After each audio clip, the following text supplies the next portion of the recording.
So this video is a recap of side projects, Mythic Prog on Fyrakk, okay? And I'm just going to be focusing on a couple things that we noticed as the boss was nerfed and then we killed it 2 days later.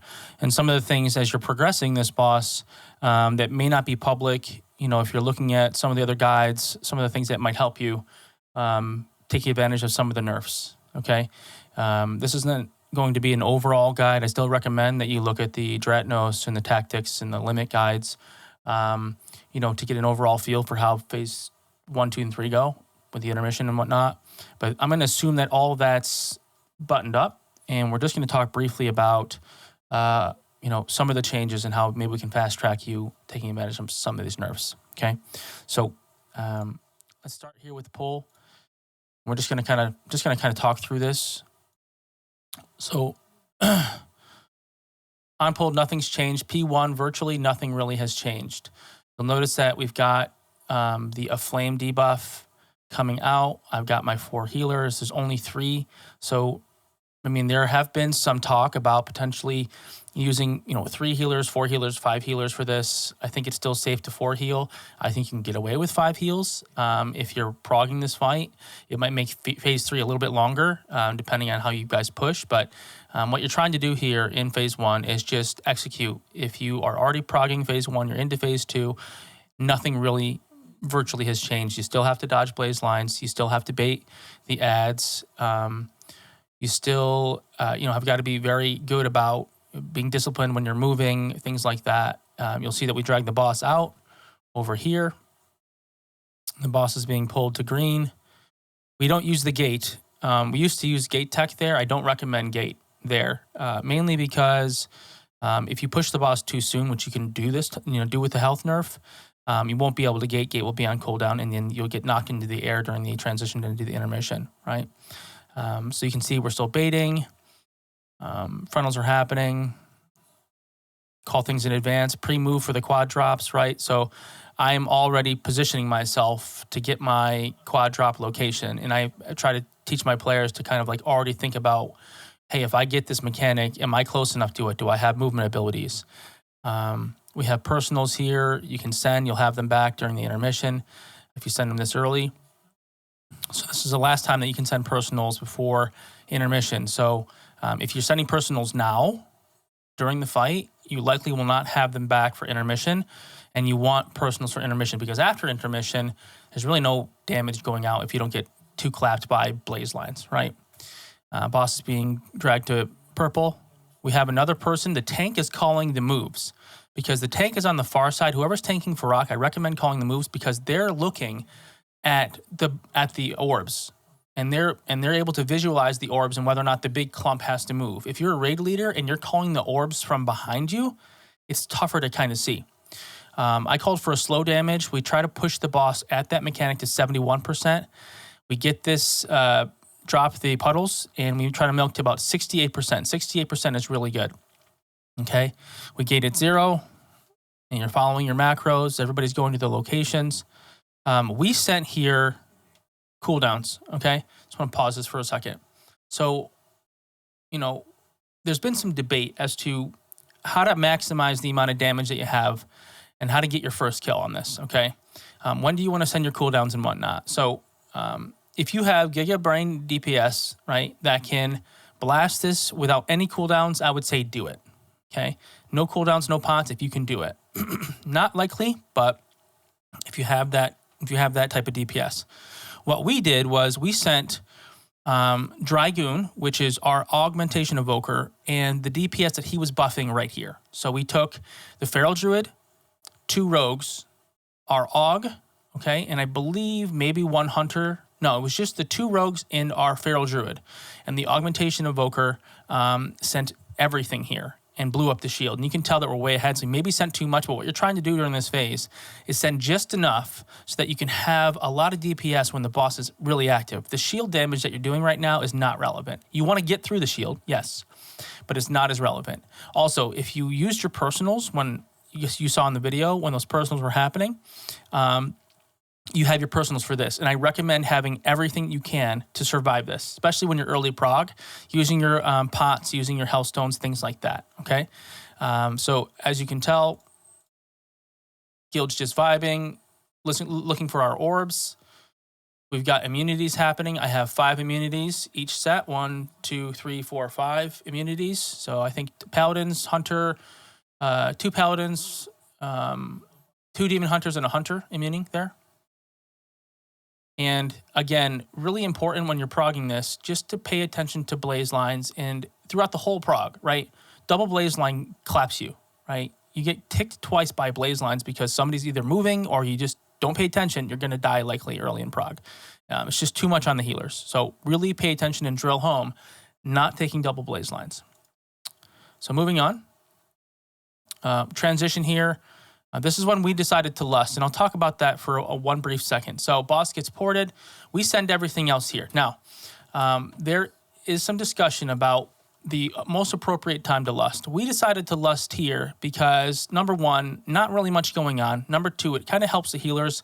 When we first started progging this, it was tough to kind of like find the balance of how many healers are going to go heal and how many healers are healing the raid, right? So we lust here. We send everything but just the Feral Druid, the 2 rogues, and our Og, and we get a really good lust here where you're not losing any uptime. You only have 1 set of blaze lines. There's nothing else going on. You can sit and tunnel. Now, if you lust in P3, and when you get to P3, there's a lot going on if you want to quickly prog it, and lust to me is chaotic. Yes, you may get more value in P3 lusting when you lust after the first roar or second roar, whatever, whenever the DPS cooldowns line up, okay? But in this case, we decided to lust right here just for the sake of early prog, because if we push the boss to, whatever it was, 38%, 40%, we're not going to get the 4th roar in P3. It's just not going to happen. The math is such that you will beat the boss before the roar, well before the roar. So the lust to me is just best when you have the majority of cooldowns, almost all DPS pots, and you can take advantage of not having to do too much, put too much on your players to not kill each other, okay? Because in P3, the stakes are really high. Moving on. So let's see here. In this case, there was some nerfs to the ads, and there was some nerfs to the healing ads, okay? So all that means is, the damage going out in the raid is still tough, right? You still have to deal with the damage going out in the raid. So you can be 2 clapped by mechanics. You can get a firestorm tick and a blaze tick and die.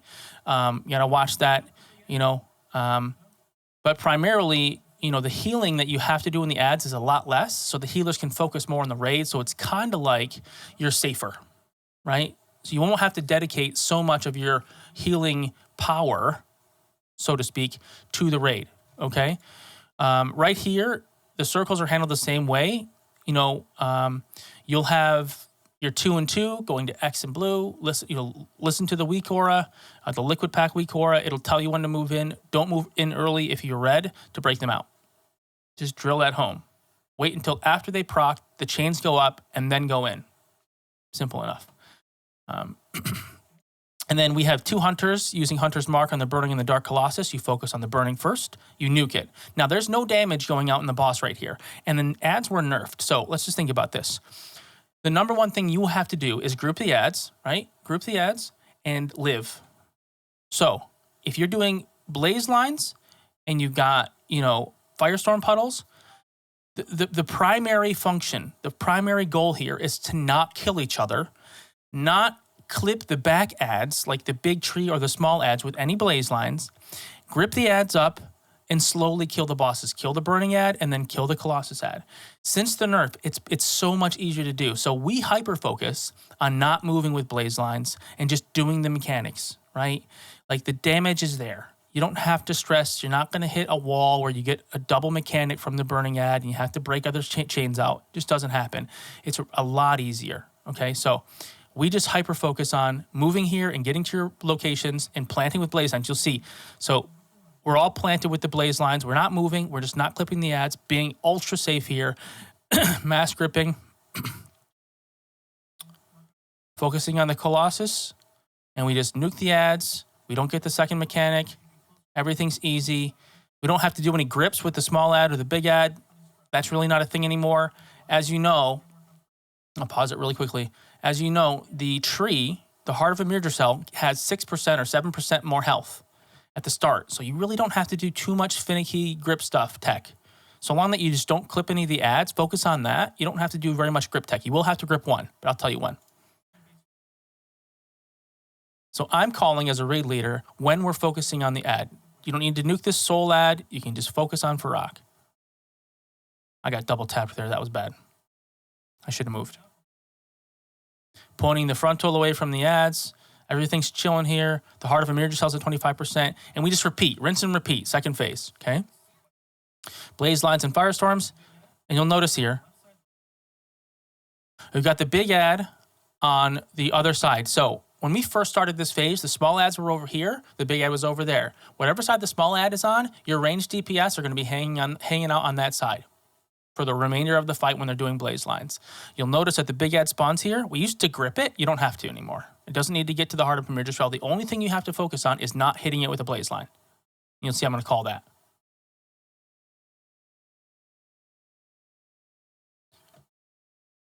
Not clipping with blaze lines. And he just walks. We don't grip him. We don't have to use any rescue tech, nothing. He just lumbers his way forward. No big deal. Okay? Doing the chains, they break, we break them, easy. Second set of circles. This is where we send health pots. This is where we send health pots because there's big moves here. We're trying not to clip the big ads in the back. You see there's big ads that are spawning here in the back. The middle one on the right side here, that's the only one that we rescue off to the right, and you'll see it, I think, in my VOD. You'll see him get rescued, maybe. Big ad in the back right here. There we go. So he gets rescued. That's the only rescue you need. The reason you want to do that is because you don't want him to be walking through the center because the Colossus ads actually pulse and they can proc them. They can turn these big ads, these lumbering healing ads into enemies. I call move away. We're killing the Colossus. And that doesn't happen right away. Your damage gets better, but don't send any cooldowns. We're just blowing up Fyrakk here. We're trying to get him now 8% lower to 38%. Again, if you lust in P3, you'll probably be at like 41, 42%. If you lust in P2, you'll be at 38%. Either way, whatever works for your guild's best, we sent lust in P2. Because you don't have to worry about Zugbrain DPS in that, with that strat, okay? People not doing mechanics and killing each other in P3 because they're just so focused on doing their damage rotations, right? It's a distraction. We're pushing, we're at 38%. Easy, okay? So with the change in P2, just to quickly summarize, you can still get 2 clapped. You'll have to heal less for the ads, which means more healing on the raid, okay? When the boss is not active, you're hyper-focusing on mechanics and not clipping any of the ads with your blaze lines, okay? Grouping, very important. I recommend going into Heroic and practice the grouping in Heroic with your assignments before you hop into Mythic. We had that grouping practiced and ready before we hopped into Mythic. We just practiced it for an hour in Heroic. It's worth because you get that back-to-back-to-back-to-back practice, whereas there's no, and you're not in a situation where you may wipe and then it takes you 4 or 5 more pulls to get right back there. In Heroic, you can just practice the groupings and the grips and all that stuff. Let's get to P3. We had all reses here. P3. So what we did here is we had 2 hunters, we had a mage who could blink, and we had a tank pick up all the healthy seeds. There's only 4 seeds, and then I'll tell you what we kind of do to kind of reduce the amount of seeds and the risk here. Raid is on the left. So, big brain. Raid is on the left, near Moon, his left foot, okay? Tornadoes go back to the back wall, right over here, okay? When you get the first roar, you switch sides to orange. You go to the back wall on orange. After the second roar, you go back to orange. And then you go over to the southeast over here when you're dropping tornadoes. And that's the fight. The raid, the vast majority fought, outside of 5 or 6 people that have to do the corruption seeds and the real seeds, everybody else has a very simple job. Don't kill yourself with blaze lines. Get to the stack and drop tornadoes on the back wall. Left, right, right. Simplify it. Make it easy, okay? Here we go. So the hunters are picking them up. We're chilling. We're vibing. We're going to go to this back wall because there's no... Because we don't want to be near tornadoes or any other mechanics. You don't have to be max range. Just... The reason I'm here is because if I have a mechanic like the tornadoes, I can disengage back and then run back up and grab it, drop it here, and it'll be safe. So you can see our tornadoes go out. Our Holy Paladin doesn't really go out. And the Holy Paladin stays here in the middle so he can heal the hunters, by the way. The Holy Paladin's the only one that can be cheating right. All right?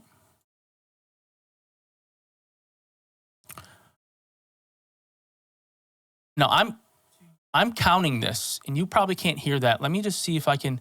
Let me see if I can make this so you guys can hear this. Hold on. I want you to hear this call. I'm calling, and I realized it was pretty tough off the rip, but when we get to the move, you'll hear that I'm calling the move. 8, okay? 7, 6, 5, 4, get there. 3, 2, 1, roar. The reason you call that, and I think that is an important raid call, is because it gets people thinking, I have to be there. I need to start moving. I need to use my movement abilities. Everybody's on their own timeline as to how they can get there, but it's really important. I think it's good to kind of call that countdown. I don't move here. I just turtle because I'm lazy. Moving over to the left. Everybody else go to orange. So the raid is moving to the right. News and I are moving to the left, my other hunter. Corrupted Seed comes, and we have one of our tanks pick it up, DK. Now he holds it the whole time until the next war, in which case he swaps it to the other tank. Blaze lines. And you'll also notice that we only have 2 good seeds remaining. Okay. The reason being is because you don't have to have 4 seeds for the whole phase 3. You've got 1 seed that you proc, and you proc the second seed. Our mage also hit his during the roar, which eliminated one of the seeds for the whole fight, which removed a lot of risk. So we only have 3 seeds remaining for the whole fight. So you proc 2 on the first roar. Drop mine, grab it, easy. Roar in 14 seconds. I'm calling this, and this is my move, so I'm moving there well ahead of time, and we got a mark for it, purple. This one is trying to be as safe as possible. I'm going to count this. Gateway in Get there. Purple, purple, purple, I need a purple. res for the gate. Purple. Maybe I didn't count it, but either way. This set we typically gate, but we didn't gate. Also, as soon as you get the shield, we didn't do this because we were like maybe our fifth pull into P3. As soon as you get that shield, you can run out. We typically would have been gating, but our warlock was going through at this pull. You can see he has a couple deaths. So grab this. No, it's sorry, it's not haze. Stay here, orange side, please.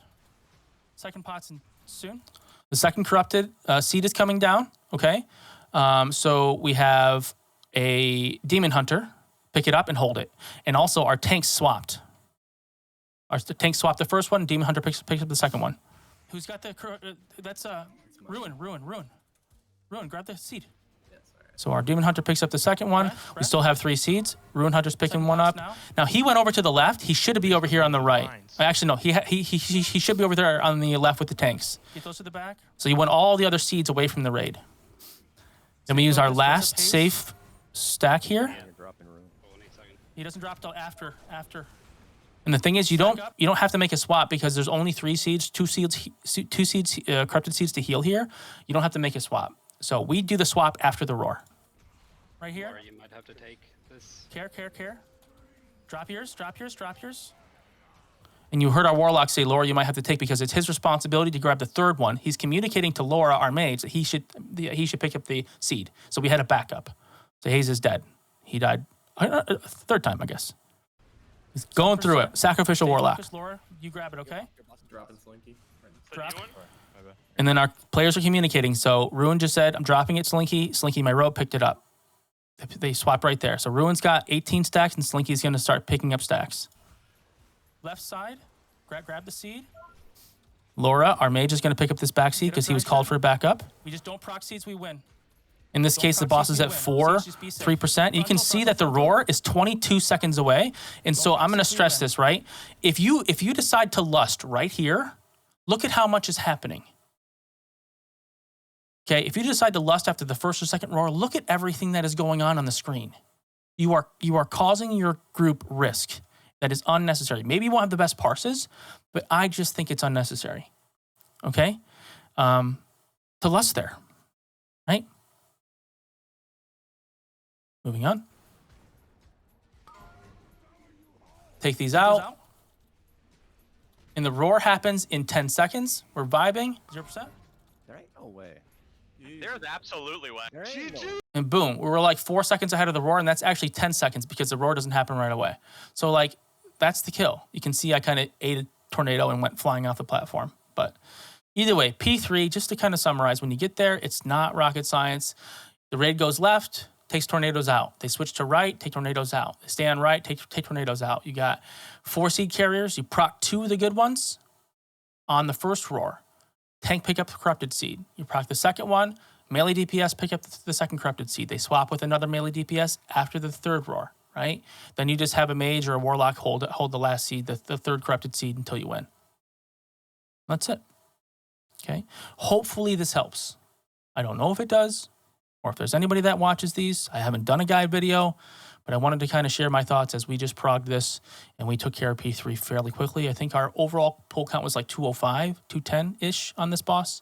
The vast majority of those pulls, P1, Intermission, P2, and then P3 was like 6 or 7 pulls. Shouldn't be that bad.